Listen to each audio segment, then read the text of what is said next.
جبکہ بریلوی فرقہ بہت بعد میں سامنے آیا یہ مسلک، اور اس کو امام احمد رضا خان بریلوی نے اسٹیبلش کیا، جو رائے بریلی سے ایک جو شہر ہے انڈیا کا، وہاں سے تعلق رکھتے تھے۔ انہوں نے 1920 کے قریب یہ مکتبہ فکر قائم کیا، جن کا موقف یہ تھا کہ ہندوستان میں رہتے ہوئے بہت ساری رسومات اور رواج جو ہیں وہ مسلمانوں نے اختیار کر لیے ہیں، لہٰذا اب انہیں نکالنا نہیں چاہیے۔ ان رسومات میں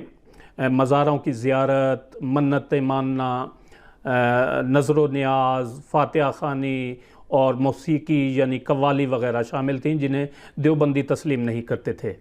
بر صغیر کی تاریخ اور مذہبی علماء کے سیاسی کردار کے بارے میں کئی کتابوں کے مصنف ڈاکٹر مبارک علی ہیں۔ ان کا کہنا ہے کہ دیوبندی اور بریلوی ایک دوسرے سے شدید اختلافات رکھتے تھے، مگر انگریزوں کے دور حکومت میں قتل و غارت یا اس بنیاد پر ایک دوسرے کو جان سے مارنے کا کوئی تصور ان میں موجود نہیں تھا۔ یہ شدت پسندی پاکستان بننے سے کئی سال بعد یہاں آئی، جس میں اب مزید اضافہ ہوتا جا رہا ہے، ورنہ انگریزوں کے دور میں یہ ایک دوسرے کے خلاف کفر کے فتوے بھی دیتے تھے، ایک دوسرے کی مساجد میں ایون نہیں جاتے تھے یا ایک دوسرے کے پیچھے نمازیں بھی نہیں پڑھتے تھے، لیکن ایک دوسرے کو مارنا، قتل و غارت گری، یہ جو ہے یہ پروان نہیں چڑھا تھا۔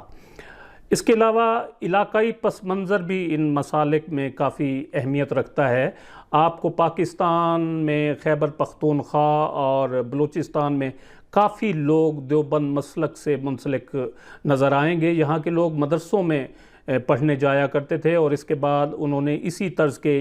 مدرسے یہاں بھی تعمیر کیے، قائم کیے۔ آپ جیسا کہ جانتے ہیں کہ خیبر پختونخوا کا علاقہ اور بلوچستان کا جو علاقہ ہے یہ زیادہ تر پہاڑی اور خشک علاقہ ہے، اور اس لیے یہاں کے جو باسی ہیں ان کی زندگیوں میں زیادہ رنگینی نہیں پائی جاتی، اس لیے انہیں دیوبند مکتبہ فکر کا نظریہ زیادہ پسند آیا۔ اس کے برعکس بریلوی مسلک میں زندگی کے آثار پائے جاتے ہیں، وہ نعت خوانی بھی کرتے ہیں، ہر تہوار پر خصوصی کھانے پکاتے ہیں، عرس مناتے ہیں بزرگوں کے، جبکہ دیوبندیوں میں یہ کلچرل پہلو بالکل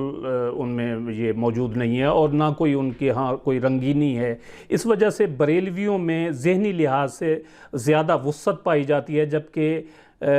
دیوبند معذرت کے ساتھ زیادہ جو ہیں وہ تنگ نظر پائے جاتے ہیں۔ تحریک جہاد، جو تحریک محمدیہ بھی کہلاتی ہے، اس کے بانی سید احمد شہید جب حج کرنے کے لیے سعودی عرب گئے تھے تو وہاں بھی وہ وہابی تحریک سے کافی متاثر نظر آئے، اور انہوں نے واپس آ کر سرحد میں، صوبہ سرحد میں KPK میں اسلامی حکومت قائم کرنے کی کوشش کی تھی۔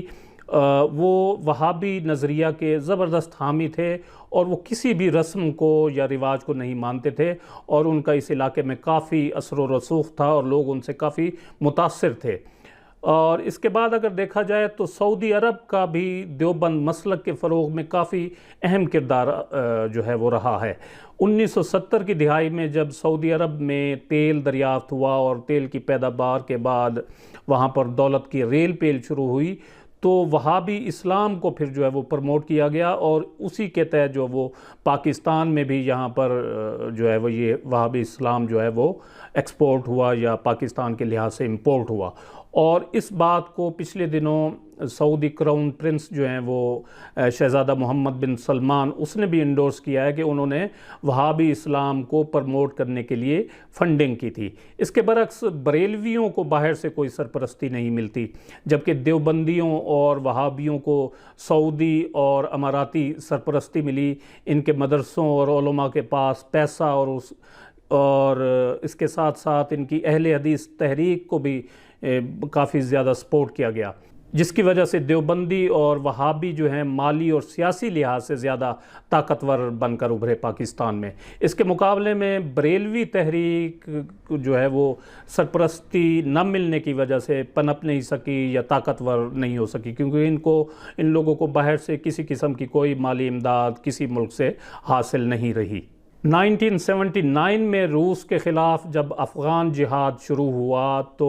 دیوبندیوں نے اس جہاد کی حمایت بھی کی اور اس میں حصہ بھی لیا، اور اسی زمانے میں یہاں پاکستان میں دیوبندی مکتبہ فکر کی ایک شدت پسند تنظیم سپاہ صحابہ جو ہے وہ قائم ہوئی، اور اس تنظیم سے منسلک اکثر نوجوان جو ہیں وہ افغانستان میں جہاد کی غرض سے جاتے رہے، اور انہوں نے پریکٹیکلی افغان جہاد میں حصہ بھی لیا، اور وہاں باقاعدہ طور پر انہوں نے ملیٹنٹ ٹریننگ بھی حاصل کی۔ آپ کو یاد ہوگا کہ 80 اور 90 کی دہائی میں مذہبی شدت پسندی جو ہے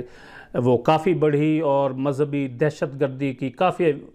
وارداتیں جو ہیں اس زمانے میں ہوتی تھیں، جن کا سرا کسی نہ کسی صورت میں افغانستان میں ٹریننگ حاصل کرنے والوں کے ساتھ جا ملتا تھا۔ مگر اس کے برعکس بریلویوں نے اور بریلوی مکتبہ فکر سے منسلک جو لوگ ہیں، انہوں نے افغان جہاد کی نہ سپورٹ کی نہ حمایت کی، اور اسی اثر کے تحت انہوں نے اس افغان جہاد میں حصہ بھی نہیں لیا۔ تو ناظرین گرامی، یہ تھی آج کی ویڈیو جس میں آپ کو دیوبندی اور بریلوی مکتبہ فکر کے تاریخی